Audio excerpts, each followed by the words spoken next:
even though I've lived and loved and breathed farming all the way up until really this year, I'm really ready to walk away from it now. If that is going to be the future, I don't want to be a part of it. They own everything from seed companies to chemical companies to all of it.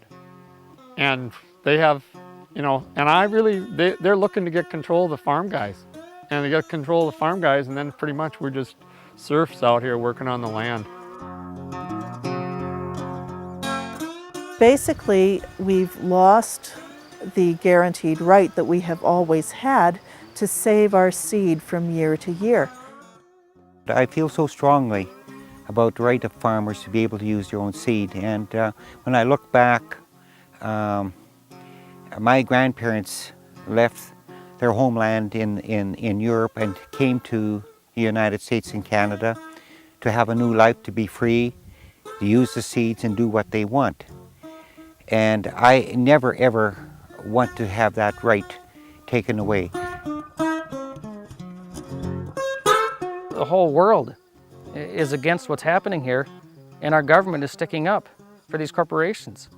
Wouldn't you rather have the world on your side and tell these corporations, look, maybe you don't need to be raping the farmers quite this bad?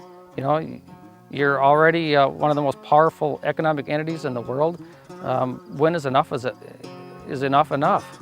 How much power and money do you need? You want it all?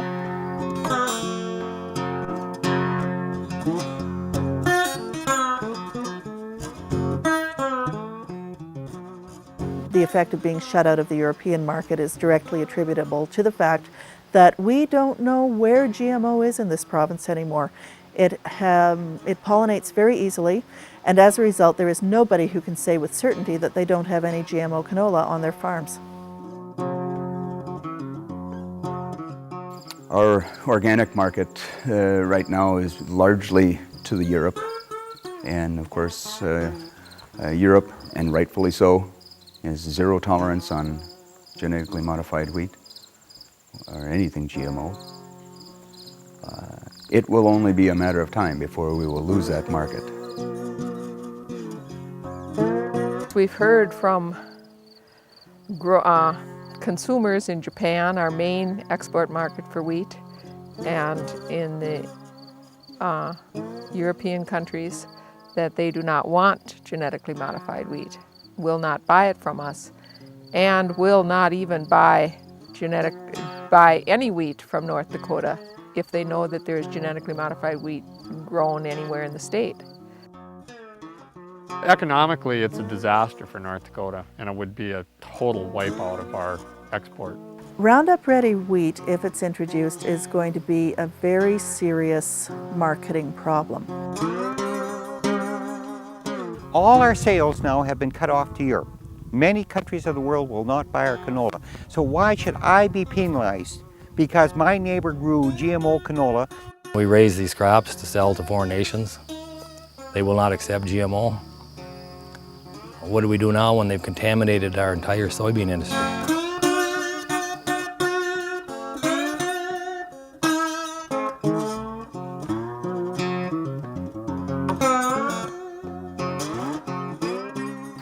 The salesman of a company like Monsanto will tell you the potentials for all the good things, many of which will never be realized.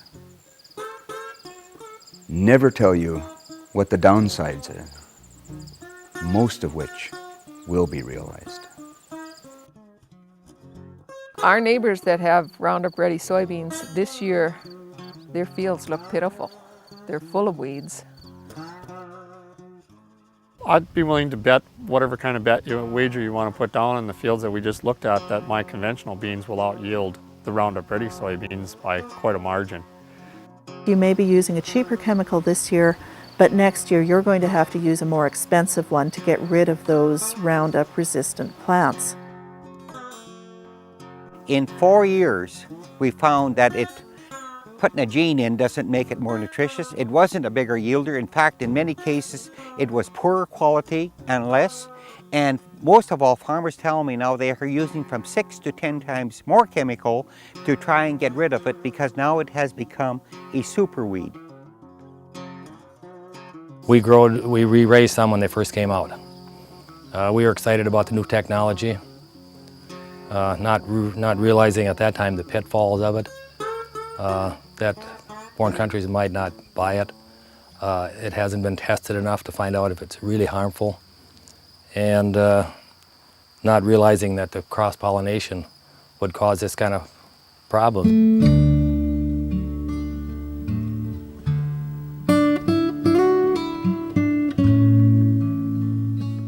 We can't manage that technology. Once it's released into the environment, it's out of our control. And no matter what we do, we're not gonna manage it. We're on the slippery slope, and you know, it's not going to take much to change things. 5 years from now, I don't know, I might have a huge problem I have no control over. There isn't a single organic farmer growing canola in Western Canada now because you can't guarantee it to be GMO free. I would say any country that's free of GMO, keep it out of there until it's tested that it's proven as safe as all the conventional. No matter how long it takes, don't let it in the country. Because once you do, your entire food chain is going to be contaminated. And this new pollen that they've been producing is different. It is theirs, their responsibility. The idea that you can place this into nature and absolve yourself of the responsibility of it is a ludicrous one.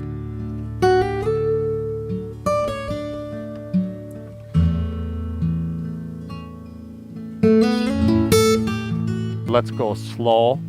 Let's figure out what's going to happen with it. What consequences does it have for the environment around us? How are you going to control the pollen drift? There's so many areas that are just need to be addressed, and they're not looking at it. We're losing biodiversity specifically because farmers are growing a narrower and narrower selection of seed in their fields. And if they want to save their own seed, they're no longer sure they'll be able to do so legally. There are other ways that are less disruptive to the environment to do the same thing, and that are much more in the control of farmers and leaves them much more in control of their own operations than buying Monsanto's technology. Basically my lifestyle, my farm practices, and you know, the next 5 or 6 years could be very much in jeopardy as an organic farmer if I can't keep it under control on my own farm.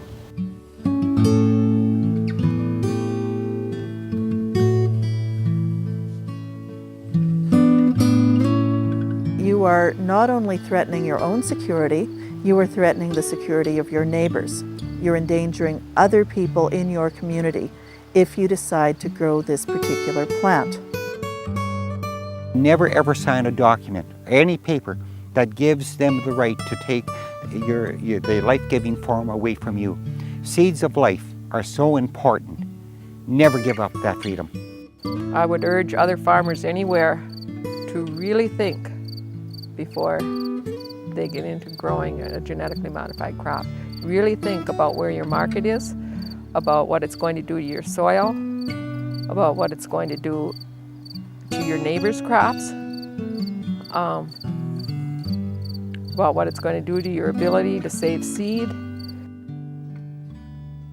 Always be able, never give up your right to use your own seed, because if you give that right up, of not being able to use your own seed, you'll be like a serf of the land, and you're back to the feudal system. Our input costs have skyrocketed, and yet our prices for our commodities have actually gone down. Forces farmers to get bigger and bigger, longer hours, very stressful. There are so many other ways to get the same results that cost less, that are lower tech, that individual farmers can retain ownership of. Not all farmers in America love this stuff. There's a great many of us who feel used by these big companies. There are a great many of us who are fighting hard against these companies and feel like we're fighting for our lives here on these farms.